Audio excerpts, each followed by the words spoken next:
We have next up Brooke Legler. Am I saying that correctly? Yeah. Terrific. Here representing yourself and here to testify against SB 623. Yes. And like Macy, I also need to adjust my speech a little bit and address some of the things that were said previously.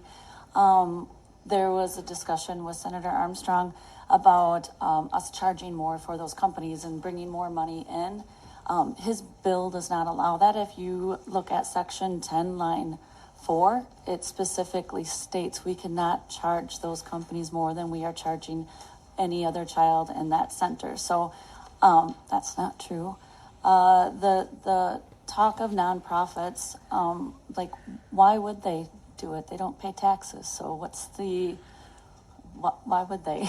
So that doesn't quite make sense either to me. And I feel like that needs to be thought of. But it was also interesting to sit here, and Senator Royce felt it too, as long as Macy, but there's this bigger picture out there where a lot of you view childcare people as not business owners, not worthy of being able to make decisions or handle money, by saying, like, Armstrong saying, like, we're going to bail out some of these, and they'll, because they're a business, they need to learn business practices. Like, that's not, it's offensive. And I feel like a lot of it has to do with we are a female minority profession. And so it's kind of frustrating to keep hearing that, or for this bill even to go to the businesses and not us. Why is our state going to spend more money to administer a program, to create a middleman, to make more work for the childcare? Because now we have to create like third-party invoices, which a lot of our systems don't do. So it's manual. We have to do that. So you're creating more work for us. And there's this also like being thrown out that it's going to help childcare. It's going to create more spots. No, it's not. There's no data that supports that. I have rooms that sit empty because I don't have teachers. I have wait lists. I don't understand how many times I can come here and say that and not be heard. It's very frustrating that, I could care less if the brewery, came in and wanted to buy spots. My spots that I have are filled. That is not the problem. The problem is that I can't retain teachers. The teachers that I retain is because they have children and the discount that they get from being with me. And once those kids are gone, I fully anticipate that they will be gone. I've been doing this for 11 years, so that's my experience of owning a group childcare program.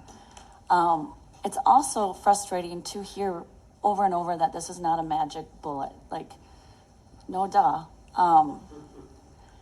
You guys had the magic bullet. It was childcare counts. It was proven. It worked. It increased accessibility, affordability, quality. It worked. For years you did it, and it worked. We saw it.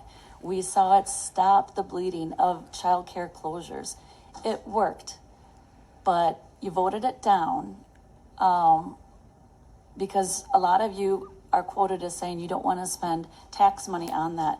Well, what is this? Like, it's just, the semantics, like you're just rewording it. This is tax money that you're going to businesses.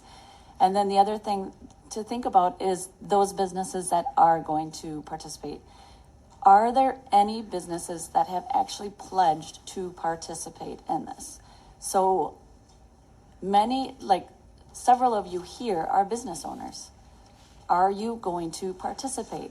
So if you own an implement, Ballweg implement, and you have like around 45, 50 people, let's just say conservatively, maybe half of those employees have a child, which we know it's actually 1.7 the average family has. But so conservatively, she's looking at spending like around $160,000 to $200,000 a year for those less than half employees to have childcare.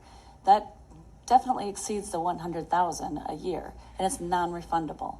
So what businesses are going to be participating in this? I mean, for sure, you've locked out small businesses. But even the large businesses that you say that you've been talking to, do they know the details of this? That they have to provide it to half of their, or to all of their employees, and that they have to pay 50% of the childcare expense? I don't know if that's been said, because it's a significant financial loss for those businesses to participate in it.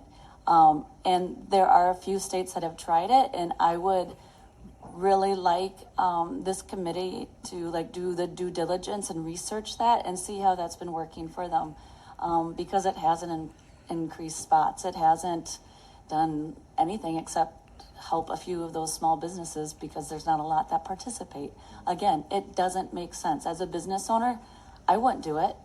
So anybody here that is a business owner, like, if you want to pledge that you're going to do this for the next 5 years, I would gladly like to hear that pledge, because honestly, this feels like a waste of our tax money, and it's just one of those things to say, throw out there, like, we've tried, you know, we're doing something for childcare. Like, this is one of those things again that, you know, that's keep saying it's not the magic bullet. Like, that's not an excuse. Then don't do it.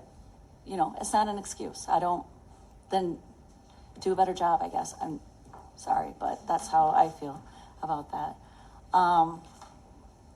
Yeah, those are the main things I wanted to address. So if there are any questions for me. Any questions? Brooke, thank you for being here and for sharing your personal experience. Thanks. Questions from the committee? Okay.